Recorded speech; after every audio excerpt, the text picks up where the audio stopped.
In this clip, the crew are making an instrument approach to a local airfield. The commander in the left seat is the pilot flying. We join them as they commence the approach brief. Observe how they manage the workload and monitoring tasks. As you watch the clip, consider which elements of the automation guidance were well applied and which elements could have been applied more effectively.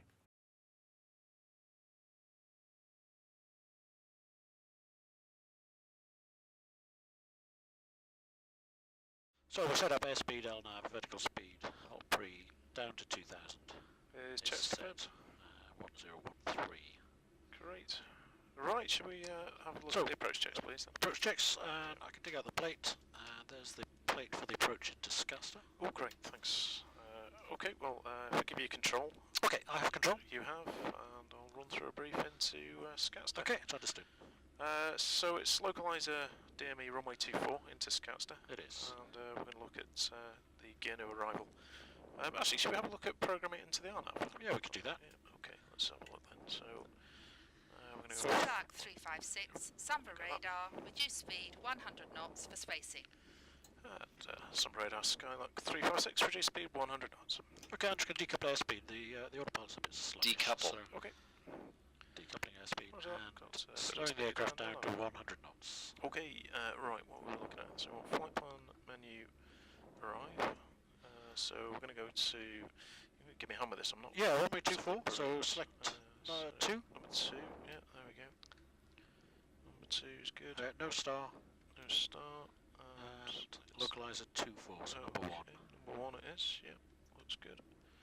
And the transition is in via Guinea. It'll be a Gurnu transition, yes, number 1. So we'll try number 1 as well. Just Arc 43 miles from Sombra, that makes sense. yes. And then it's around to DME 11 miles. That's taken from. Okay, there's 100 knots, so reselecting airspeed. Roger, 100 knots Yeah, checked. continue. Okay, so 11 miles out, and then we're down to 2,000 feet at 11 miles. Yes. Inbound radial of 243, Agreed. which we've got 243. And then it's down the localizer, so that's positioned us onto the localizer. So we're then, it's a steep gradient on this one, it's 4-degree glide. So Okay, that'll be interesting. Yeah, so reasonably high rate of Decouple. descent. Oh. Decouple, Oh, hello. the autopilot's Okay, check your decoupled. airspeeds. Yes, and okay, I see that. So increase power. setting bar to bar. Okay. Power's increasing. Still rate of descent. Airspeed is increasing. It is. Okay, speeds are recovering. Straight and level. I'm just going to level the aircraft for the time being. We're at 2,700 feet. Just approaching VY. Checked. 80 knots, just bringing the nose up a touch. And reselecting 100 knots. Okay. Like me to reselect? And if you could reselect our airspeed, Airspeed selected. Alt pre, Selecting Alt Pre.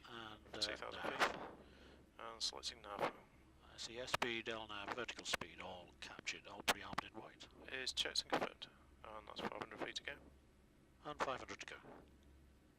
Well, I'm not sure what happened there. The autopilot decoupled and we seem to lose all our airspeed. Automation complacency and similar adjacent switches are both causal factors in this event.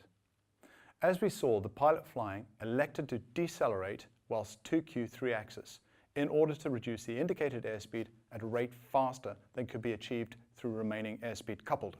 Once at the required speed, he went to recouple 3Q4 axis, but mistakenly pressed the adjacent button, which inadvertently engaged altitude hold.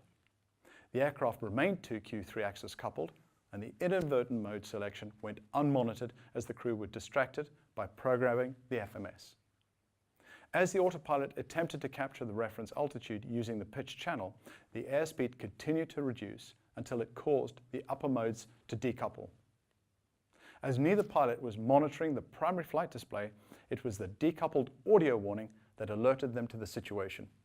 The pilot flying recovered from the undesired aircraft state by taking manual control.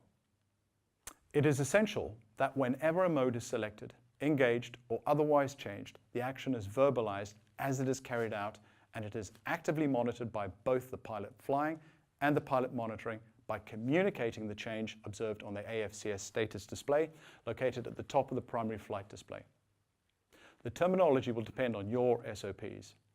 It is also essential that secondary tasks, such as cross-checking FMS entries, do not distract pilot flying from flying the aircraft and monitoring the primary flight display.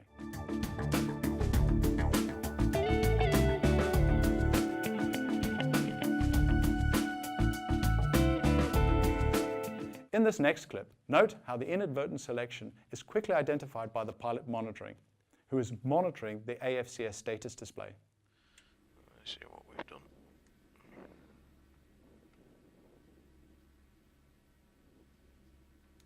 Okay, there's 100 knots, so selecting airspeed. Roger that, checking, and that's selected altitude, check your selection. Oh, so decoupling altitude. Decouple. Decoupled. And reselecting airspeed and Airspeed reselecting confirmed. L3.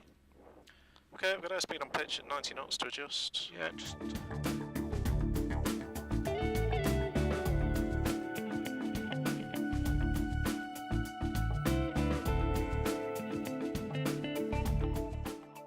Discussion points. What is the standard language used in your SOPs to announce, confirm, and acknowledge autopilot mode changes? How can you bring the autopilot mode enunciators into your scan effectively? How would you action a speed reduction in your aircraft given the same set of circumstances?